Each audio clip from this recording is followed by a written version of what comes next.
Brahma Guru Vishnu Guru Devo Maheshwara Guru Sakshat Param Brahma Tasmai Shri Gurave Namaha. Okay, in Sugama, let us see a few minutes of Sugama, 62nd passage. Whatever we can do, let us do little bit.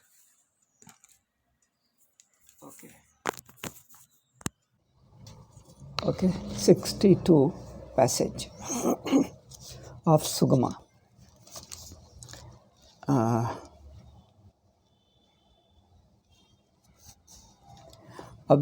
Purvapakshi asked how Adhyasa is related to Vedanta, that is Brahma Sutras.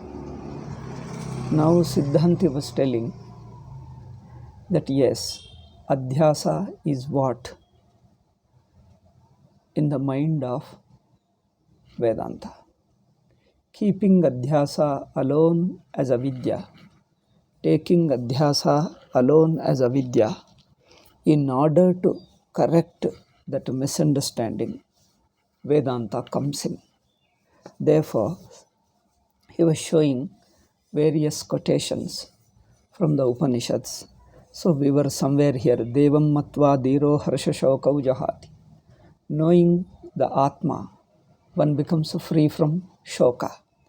Next, etadyo vedan hitam guhayam sovidana mundaka tasmai mridita. And even Narada Sanat Kumara Samvada. Even in that, Narada goes to Sanat Kumara and says that I know the Veda mantras, but I don't know the Atma. For not knowing Atma, I am suffering. I am in sorrow. Soham Bhagavashochami. And me, such a me, in spite of knowing so many Shastras, I am in sorrow.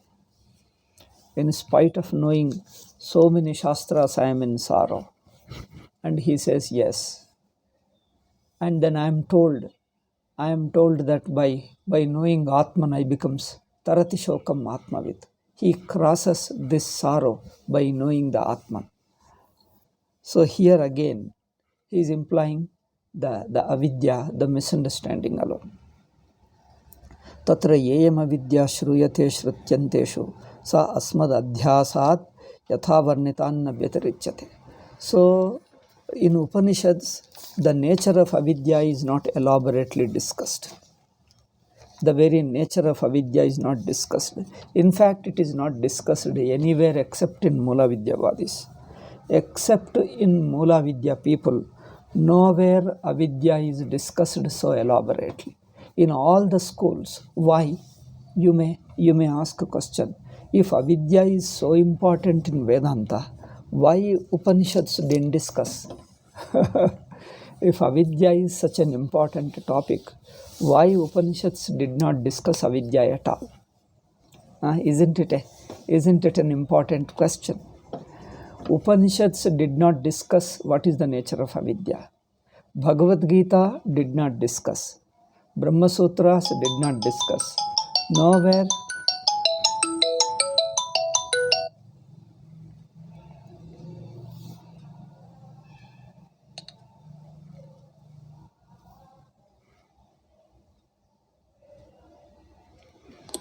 Nowhere it is discussed so elaborately.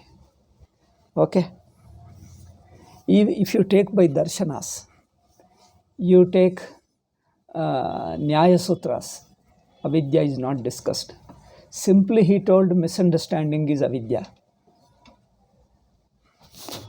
Sankhya also don't discuss. They say simple misunderstanding is avidya. Mimamsa also tells the same thing.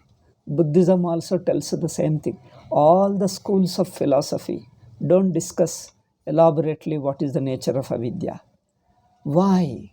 The doubt may arise.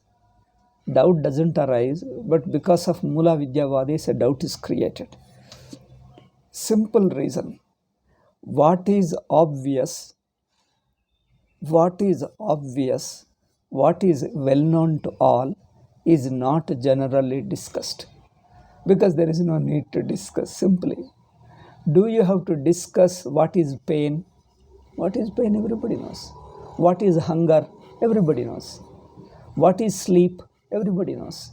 Feeling sleepy as an experience I am talking, because I am talking of a common man's experience of sleep, not Vedantic sleep.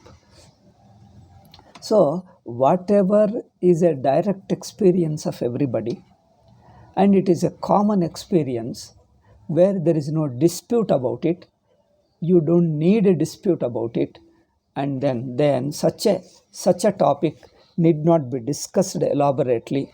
You only just refer to it and go ahead. That's all. Therefore, Upanishads simply say avidya and go ahead. That means Upanishads, Bhagavad Gita, all Shastras, all Darshanas, take it for granted that avidya is well known to all. Okay. That's why it is not discussed. The Swamiji says here, in these Upanishads, quotations, 5 Upanishads he referred to. Katha Upanishad, Mandukya Upanishad, not Mandukya, Katha, Mundaka, and a few Upanishads. In these things, 2 things are there.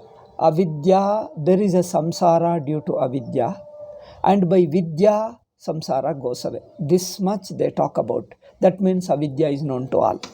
So he says, Tatra yeyam avidya shruyate shrutyanteshu. In these Upanishads, the avidya that is talked about is not different from adhyasa. Atra vyatiri nahi ato atirikta kachida vidya vidya nivartya sambhavita styanartha hetu. So one reason is that Upanishads, Shastras don't discuss, don't elaborate about avidya. That shows what is in everybody's experience. Okay? What is in everybody's experience? You just look at it. Common man, you ask a common man. When does he say, I don't know? You don't require a scholar. In fact, don't bring the scholars. Talk to a very, very common man, ordinary man, and ask him what is avidya. Okay. You ask, when does he say, I don't know? When a thing is totally unknown, he says, I don't know. When he has a doubt about something, he says, oh, whether this or that, I don't know. That means somebody says something, maybe this, maybe that. When you have a doubt about something, you say that you don't know. Okay? When you have a doubt about something, you say, I don't know.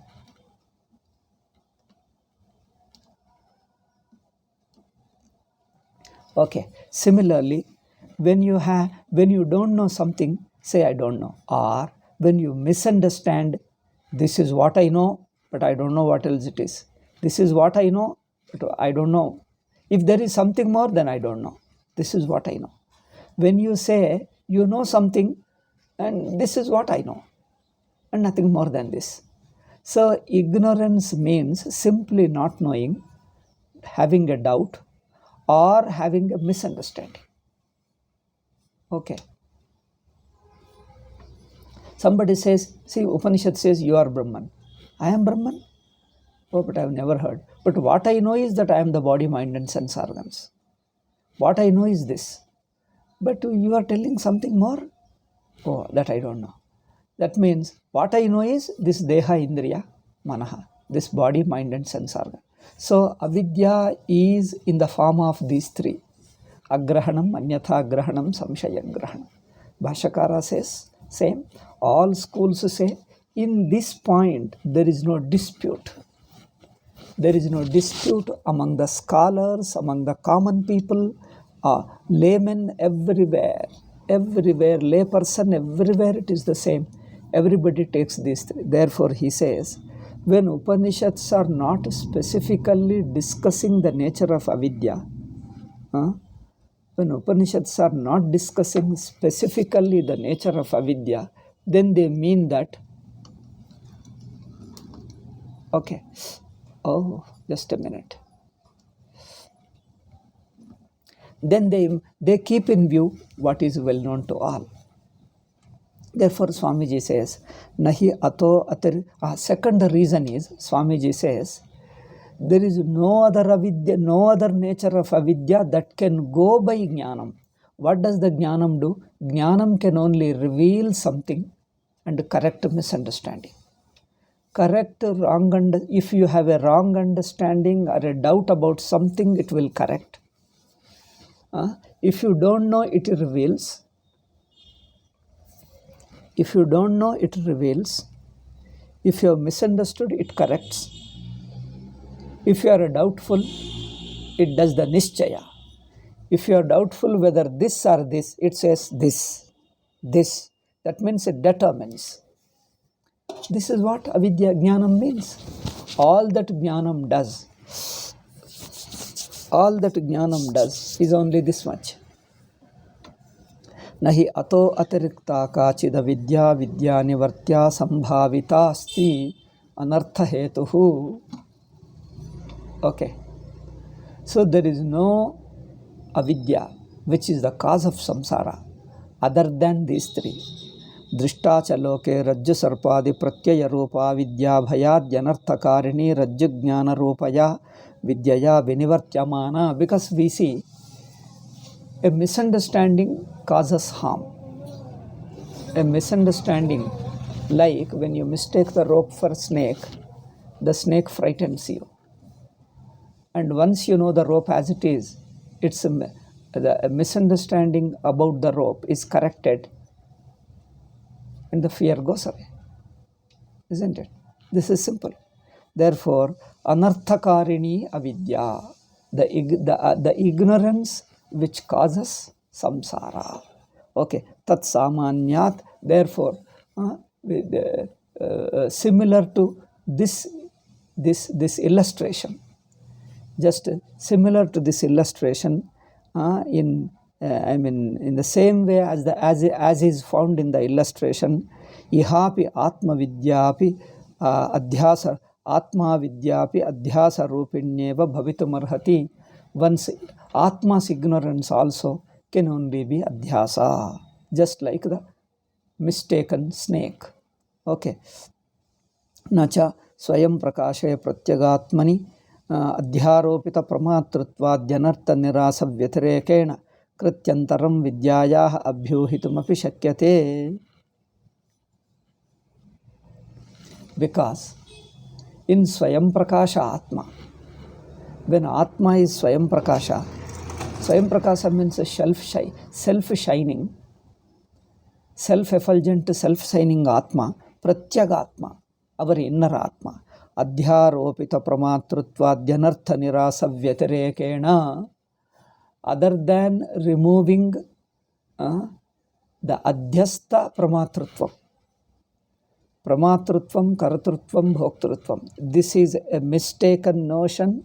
Atma, which is a pure consciousness, self-shining consciousness, is wrongly taken to be an individual self. Okay. Except this avidya, there is no other avidya.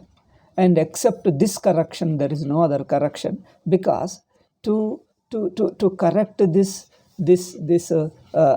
sense of individuality, the notion of individuality, you have to look to the background. See, you need always a background. Okay. Against a background of reality.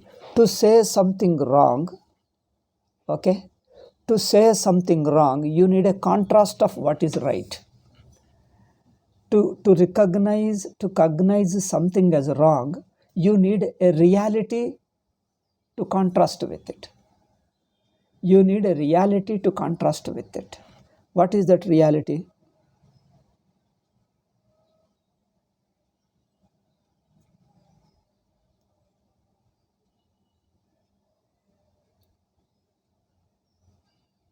In the Swayam Prakasha Atma which is self-shining, you can't imagine any other avidya other than Adhyasa.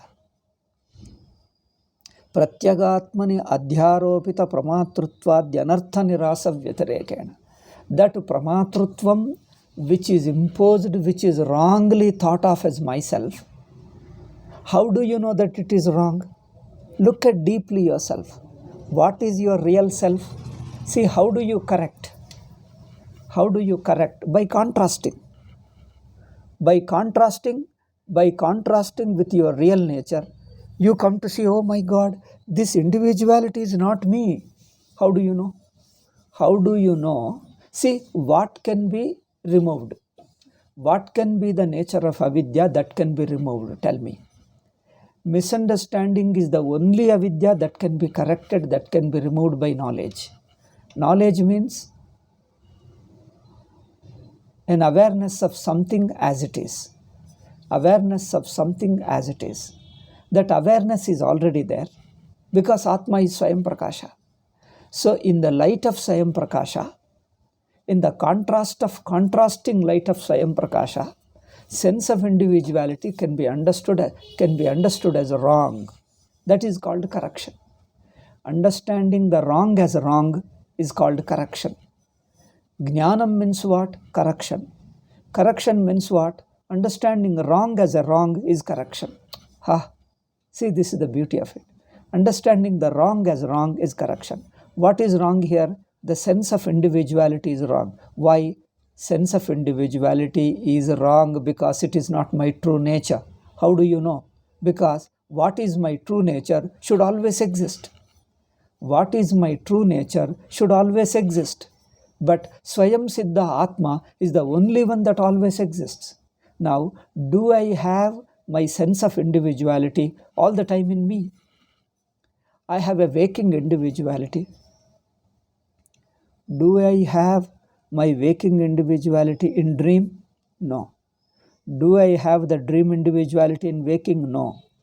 Do I have any one of these two in deep sleep? No. That means they keep changing. They keep negated by other. That means there is something which negates the other. Waking is negated by dream, dream is negated by waking. Both don't exist in my nature. That means what gets negated is not my real me. What gets negated, what gets replaced, what gets contradicted is not me. What is real me can never be contradicted. This is the simple thing. This is how you understand. So, what doesn't get contradicted is Sakshi.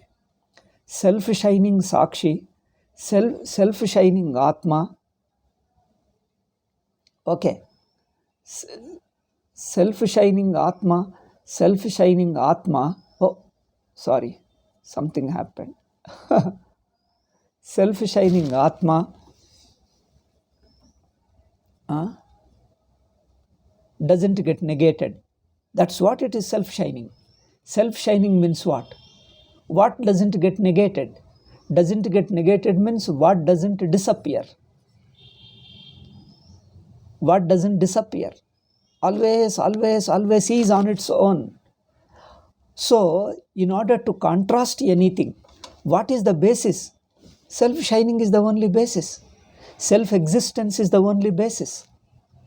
You only just watch what is disappearing, what is not disappearing, what is getting negated, what never gets negated, what always remains. Already Anubhava is there. What is already existing is there. You only watch. Pay attention to it. Oh, what is already there is already there. What exists for a while and then it goes away in another experience. Because there is another experience which it negates it. Dream is negated by waking. Waking is negated by dream. Not one after the other. See, waking and dream are negated by mutually negated, not in a sequence. Note it. They are negated not in a sequence because sequence requires time. Okay? Sequence requires time, one after the other. Waking and dream are negating each other simultaneously because there is no time. Time that is experienced is only within the state. Time is experienced within the waking state and also within the dream state. Okay. Time is experienced within the waking state and within the dream state. This time, the time which is in the waking state is different from the time that is experienced in dream state. There is no common time underlying waking and dream. What does it mean? When you say there is no time underlying waking and dream, what does it mean?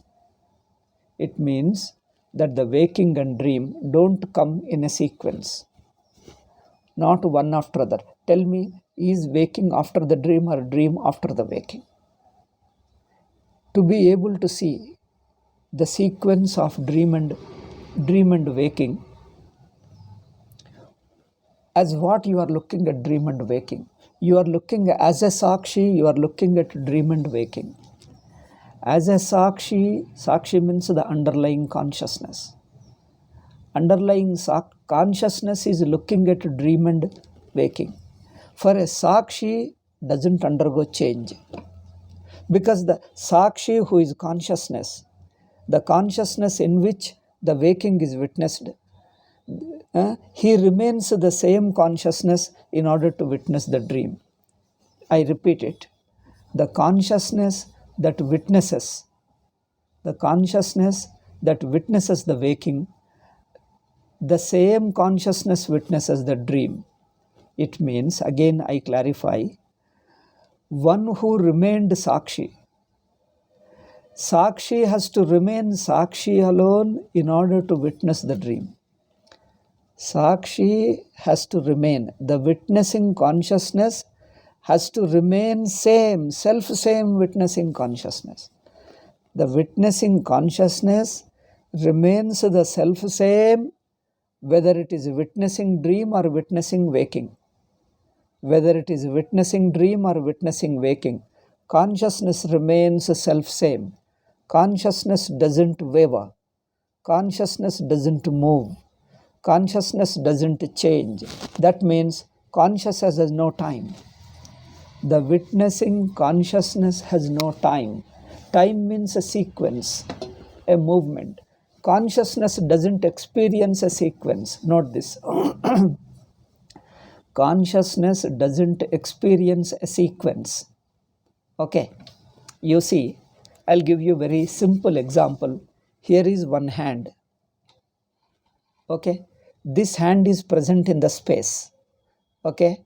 This hand has gone and another hand has come. This has gone and another has come. Again this, one after the other, hands are replaced. Now, does the space, underlying space in which the hands are replaced, does the space experience any change? See, one after the other, there is a sequence, one after the other. So this sequence of one after the other is experienced with reference to hands, not with reference to space. Isn't it? You just to pay attention to the space. Do you see the sequence? When do you see the sequence? With reference to hands, not with reference to space. Okay? With reference to space, there is no sequence. Space is space. Whether this left hand or right hand, whether it is left hand or right hand, space remains space. Similarly, witnessing Sakshi, witnessing consciousness remains witnessing consciousness. So whether it is illumining, whether it is witnessing waking, whether it is witnessing dream, doesn't make any difference. Okay? Just like the light. When the light is light, whether the thing is hand or no hand, doesn't make any difference to the witnessing light. Witnessing light has to remain witnessing light. Okay. The witnessing light has to remain witnessing light alone, while the waking and dream changes. That means if you are watching as a witnessing consciousness, for the witnessing consciousness there is no time. Okay? There is no time. So the witnessing consciousness has no time. Then when does he see waking and dream? Does he see first waking and later dreamer, first dreamer, later waking? So the sequence, witnessing consciousness doesn't see the sequence. That means he negates both of them simultaneously. Witnessing consciousness, to the witnessing consciousness, there is neither waking nor dream. Both don't exist simultaneously. Okay? Both get negated simultaneously, because when there is waking, there is no question of sequence. The question of sequence is time.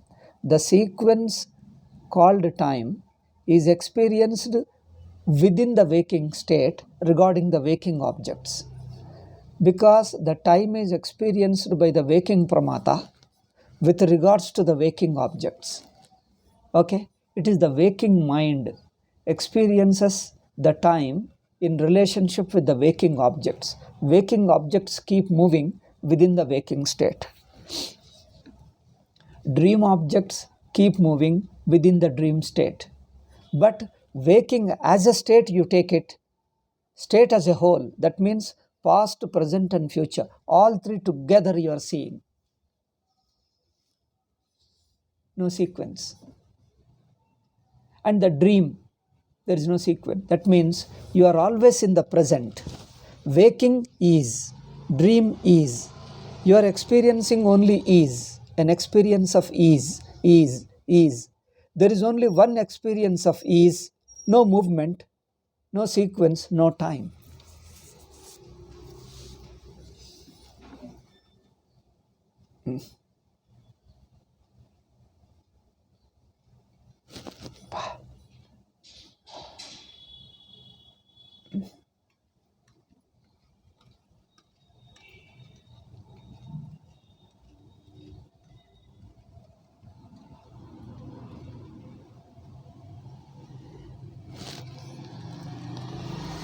So, after waking, to see, in order to see the sequence, you have to see the past and the present. Okay? Present is connected to the past. There was and connection with it. But you see, when you have a waking, there is no state, other state connected to it. There is only one waking. Okay. When the waking goes away, another state, there is only one state. There is no previous and later to waking. There is no previous and later to dream. Okay. There is no state previous to waking and later than waking. Because the idea of previous and later is within waking. Note this. The idea of previous and later falls within the waking. Therefore, to the waking as a whole means including pramata. We are generally looking at the waking objects standing as a pramata. Standing as a pramata, look at the waking objects, then you experience previous and later. Okay. The idea of previous and later comes to waking pramata within the waking state, or to the dream pramata within the dream state with reference to dream objects. Dream pramata experiences the experience of previous and later with reference to dream objects within the dream state. Okay. Similarly, within the waking state. Now I say, look at the whole waking state. Waking state whole means including the waker, including the waking pramatru, waking world put together. That means the waking mind also you are seeing, watching. You are watching the entire waking mind. Watching the entire waking mind means waking time. Entire waking time. Entire waking time means the idea of previous and later put together. Previous and later both together you are watching. There is no, that means one who is watching, the witnessing consciousness, has no idea of previous and later. See, note the point again. When you are putting previous and later together as one block, one who is watching has no idea of previous and later. He says he is aware, that's all. There is only consciousness, conscious. The idea of previous and later doesn't exist because both put together he is watching. If he watches previous is one point, then next point, then next point, then there is a connection, link. When there is a link, there is a series. He doesn't see the series because all series in one block. There is only consciousness. That means entire waking state you see. When you see the entire waking state, that witness, the same witness witnesses the entire dream state. The witness which witnesses the entire waking state, the same witness, remaining the same witness, it doesn't go into another state. See, the witness which witnesses the entire waking state, the same witness witnesses the dream state also. In order to witness the dream state, he doesn't become somebody else. The witnessing consciousness doesn't go into another state because it doesn't have a state. If it goes into another state, then it is not the same consciousness that is witnessing waking and dream. Okay? If the consciousness that witnesses the waking, if it were another consciousness that witnesses the dream, then you would not know. You would not be the witness of both. You would not have been the witness of both, but you happen to be the witness of both. That means you are not undergoing change. The witness which witnessed the waking is the same witness that is in the dream. That means for the witness there is no change of a state. I don't know, am I making sense? For the witness there is no change of a state. That means witness remains changeless, same one. So the change, there is one and there is next later, this too he doesn't recognize because he remains one alone. From the standpoint of witness, there is no change.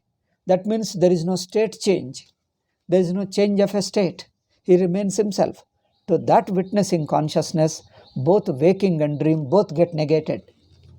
Negated means what? Either say both get negated or say both merge into him. Either say both get negated or say both become one into him, because he doesn't see one after the other. The one after the other means there is a sequence. Sequence means one who is witnessing becoming two. I am a waking seer and a dream seer.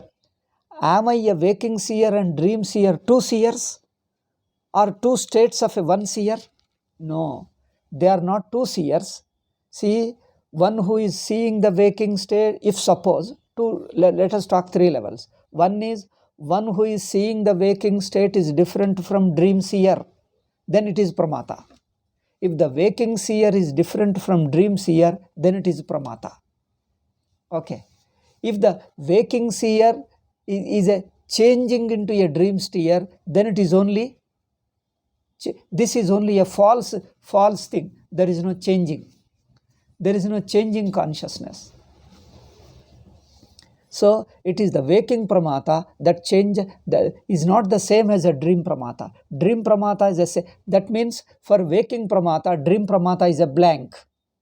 Dream pramata is a blank to the waking, because waking pramata cannot imagine dream world. Dream pramata cannot imagine the waking world. That means they are mutually replacing each other. They can't see each other. They exclude each other. So, the both waking pramata, dream pramata, both I am seeing. That means to the consciousness, they are not two. You can't imagine waking up, because to be able to see the waking, the consciousness which sees the waking, the same consciousness sees the dream, or does it undergo in order to see the dream? Does it feel that it has changed in order to witness the dream? The consciousness that witnesses the waking, suppose let us say, you go to the dream. Do you feel that I was a witness of a dream? Do you say that I was a witness? Or when you come to the waking, do you say I was witnessing? If you say was, that means you had a past and you are present. But for the witness, there is no past and present. Okay? For the witness, there is no past and present. That means witness doesn't have two states of past state and present state. Because if you say past and present, he is the witness of both. He is a witness of past and present. That means he himself is without time. Sakshi, witnessing Sakshi is timeless. That means he is always is. He never experiences what is was. What is called was also is only. The idea of was is also is. Okay? Note this point. The idea, the thought of was is also is only. That means he only experiences is, that's all. There is only one is eternal present. That eternal present is Sakshi. Okay. Witnessing Sakshi sees the eternal presence, eternal consciousness. He doesn't move from one state to another. He has no state. He has no movement. Changing means movement. Fluctuation. It doesn't have fluctuation. It doesn't have states. He is one uniformly staying. That means from the standpoint of states, you may think of changing. But from the standpoint of consciousness, there is no changing. That means the waking, the same consciousness, witnessing consciousness, waking is included. In the same witnessing consciousness, dream is included. When the dream is included, waking is included in the same witnessing consciousness. To that witnessing consciousness, there is neither dream nor waking. When dream and waking are simultaneously seen by one consciousness, okay, dream and waking is seen by one consciousness without fluctuating, without changing. To that consciousness, there is no state. It swallows both the states simultaneously. It negates both waking and dream simultaneously. Because it witnesses simultaneously means swallows simultaneously, negates simultaneously, swallows them, both of them simultaneously.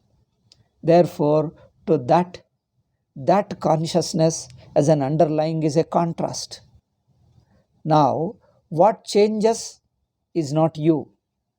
What doesn't change is naturally there, you can't deny. What changes is not you. Waking pramata disappears when you are in dream. Okay? And the dream pramata disappears to the waking consciousness. So waking consciousness, dream consciousness are one consciousness. Waking and dream are only simple names. They are only names. Consciousness is one. So then why do you call waking consciousness and dream consciousness? By referring to outsider, referring to the state, you are putting two names, but consciousness is one. Okay. With reference to the external state, waking and dream, you are calling them, you are giving two names, but consciousness is one. It is one consciousness, you are calling by two names. There are only two names, there is no two consciousness. There are no two states of consciousness. Watch it. There are no two states, just consciousness, witnessing consciousness. You may have any number of names, but it is same. It is same. The same consciousness means there are no two. The very two, the idea of two is wrong. When you say the two, waking and dream, two, idea of two is wrong. Because can you say waking after dream, dream after waking? There is no sequence. When there is no sequence, can you see simultaneous? Simultaneously, they don't exist. Sequence you can't think of. Simultaneously, they don't exist. Waking and dream simultaneously, they don't exist. Sequence you can't think of.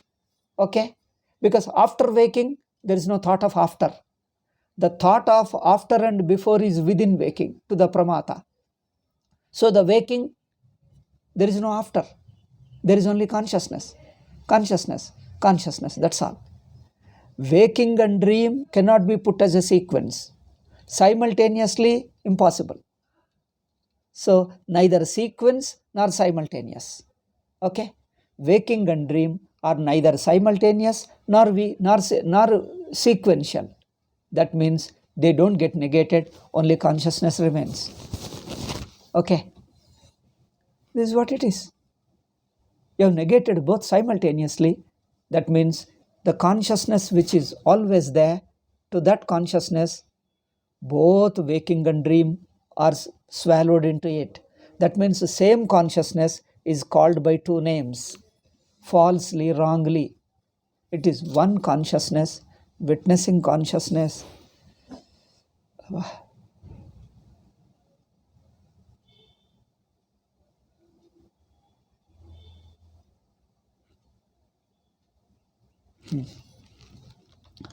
So, this consciousness can negate only this kind of avidya. That means you think there are two states. You just a little probe, there are no two. The idea of two looks false, because after waking and dream, neither they can be sequence nor simultaneous. That means the very idea of two is wrong. That means the idea of two is a adhyasa. But our mind takes that there are two states, takes for granted. There are two, one after the other, one after the other. Where is that one after the other? But I feel, without any basis, you start feeling for no reason. That's called adhyasa. You just feel without any basis, without any reality. Your mind takes it for granted and goes ahead. Your mind takes for granted as if there are two. Where are they? No, there must be there. I don't accept must be there. Show me where are they. There might be. I'll show you later. But there might be. Might be, don't say that. Show me where are they. There might be. But I feel that they are two. You feel without any being there. Your mind feels. You feel without. So your mind takes for granted as if there is something. There is world. There is world. Where is the world? Tell me. Oh, really? There is nothing. That's what I'm telling. There is nothing. There is no world. Your mind simply thinks that's what is adhyasa. You question it, it doesn't exist. There is no adhyasa. Adhyasa is something, as long as you don't question, your mind assumes. You remain in the assume, that's all. You question, it doesn't exist. So, waking as a state means including pramata. Pramata, time and the world. These three put together. The entire time means previous and later. The sequence is included into the entire waking state. It is the pramata who sees the waking in reference to the world, because pramata can see small objects one by one. Okay, when does the sequence arise? When you see small objects one after the other. When can you see one after the other? When you see small part by part. When you see part by part, a sequence arises. When you see the whole existence in one stroke, no sequence is possible. When you see the entire existence in one stroke, no sequence, no time. Time is sequence. Sequence means piece by piece. Okay? Sequence means piece by piece. That means you are seeing as a pramata. Pramata means part by part. You are aware, pramata means thought. Sakshi means no thought. Sakshi means direct consciousness. Pramata means thought. Consciousness becoming a thought. Thought means what? Seeing piece by piece. Seeing as a sequence. Sequence or piece by piece. Or thought. All the three mean the same. Seeing part by part, or seeing a sequence, or seeing through mind, or seeing as a pramata. All the four means the same. Okay. Seeing part by part, that is mind. Mind means sequence, that is time. Sequence means mind. One by one means mind. Piece by piece, part by part, that is mind. And that is pramatru. Seeing part by part is pramatru, because pramatru is nothing but consciousness identify with thought, identify with sequence, identify with mind. The consciousness seen through the mind is pramatru. Okay. Therefore, as a pramatru, as a mind, you see the sequence. You leave the pramatru. That means you leave the sequence. You don't see one after the other. You don't see the previous and later. See all of them in one stroke. You cease to be, you give up, that means you cease to be pramatru. That means you de-identify with the mind. You de-identify with the mind. Stay as a sakshi. You de-identify with the mind. That means you are not seeing a sequence. You are not seeing the subject-object duality. Sequence in the objects, that means seeing the objects piece by piece goes away, disappears. Seeing the objects piece by piece goes away. And I as a subject seeing the object, this division goes away. Subject seeing the object and objects coming in a sequence. These two go away. These two club up as one and see. Clubbing up means what? Merging them into you, the pure witnessing consciousness. Okay.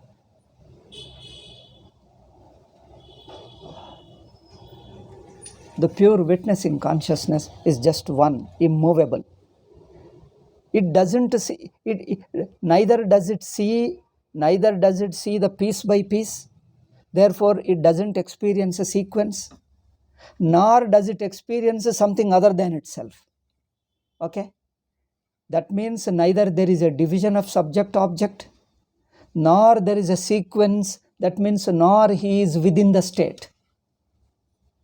Neither he is within the state to be able to see one after the other, nor he sees the subject-object duality. That means all the states merge into. So, waking and dream are neither in a sequence nor simultaneous.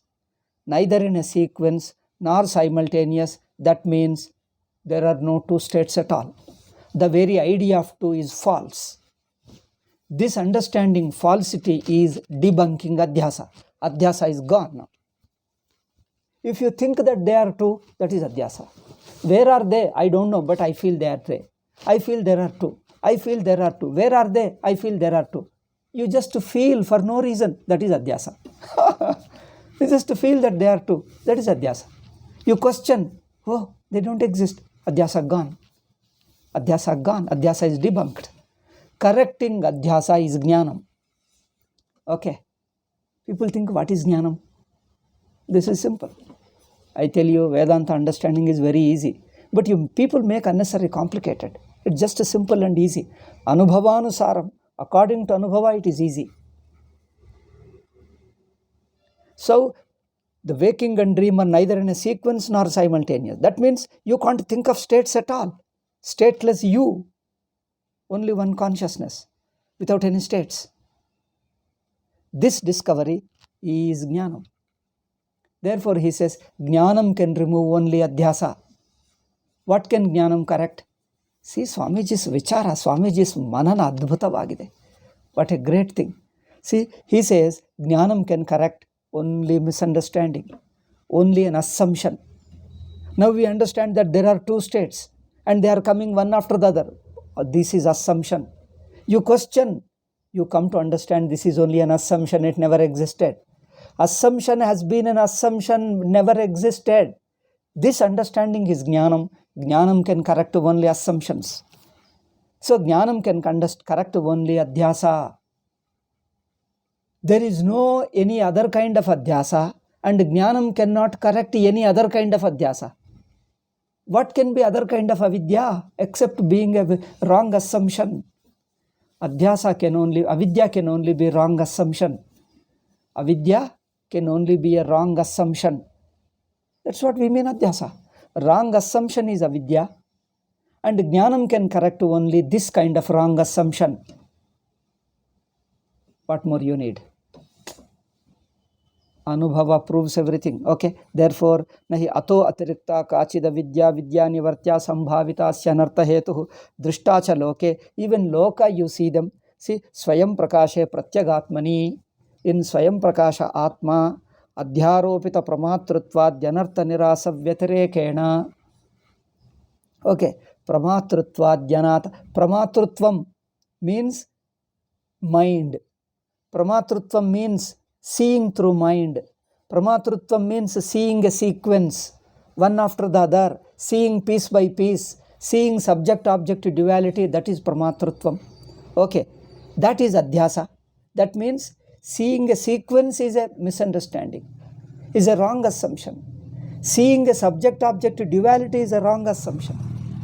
Okay, Anartha Nirasa Vyatirekena, except correcting it, debunking it, except disproving it, debunking it. That doesn't exist at all. It appeared, but if you question, it doesn't exist at all. This understanding, Vidyayaha Abhyuti. So, Vidya, the knowledge, can do nothing more than this. Okay. Knowledge can do nothing more than debunking what is falsely thought of, what is falsely assumed. Except this, Jnanam can do nothing more. Okay. This is what our Anubhava shows. Okay, Jnanam can do nothing more than debunking this false assumption. Okay, with this we'll conclude. Adhyaropa dashayamapi swayam prakashatvad atmanah, because Atma is always swayam prakasha even during Adhyasa. Even during Adhyasa, the self-shining of Atma is never missed, never lost. What is never missed, that forms your continuous basis. To be able to correct Adhyasa, to be able to see the wrongness of Adhyasa, you require a right as a contrast. See, correction means seeing wrong as a wrong. To see the wrong as a wrong, you require a contrast as a right. But that contrast is self-existing Atma, is always there. Always there. Which you never miss it, which never goes away. What is always there, what you never miss it, what never goes away, that is self-shining Atma. Take it as a basis. Now judge everybody. To judge, there nothing remains other than that.